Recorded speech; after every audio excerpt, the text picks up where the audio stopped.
Obviously, we're not really used to losing, especially the first home opener and stuff like that. So it was a little bit different, but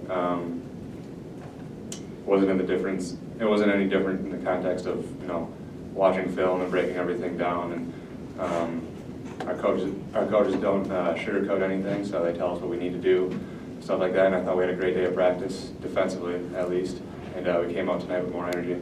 Our preparation, as you guys know, is the same. We didn't change much. Looked at the clips, and then we prepared for these guys. It's crazy. This stretch is crazy, back to back to back in 6 days. So you can't spend too much time looking on the past. So it's a quick turnaround, and luckily we responded. Yeah, I think one of the first thoughts that went through my head after that game was, thank God we got another game in 2 days. In 2 days to prove ourselves. Obviously that was pretty embarrassing, but we know what we got, what we're capable of, and I think we responded pretty well.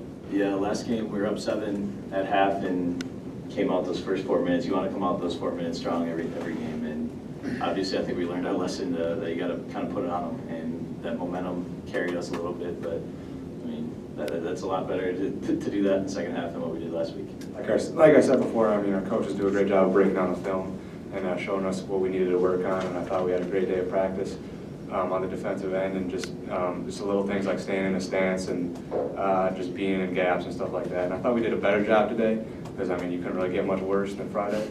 So we still got a long ways to go, though. The idea is not to pick up 2, and if you do, then probably sitting. We weren't put into a position where we had to do anything drastic with the guys that had a couple fouls. Fortunately, because the other guys were taking care of business. That's why it's a team. In practice, he could whack Frank all he wanted. We weren't going to call any fouls on him. So he might have picked up some bad habits last year when you're redshirting and you're the one true big on the scout team that can do some damage with Frank and Douye,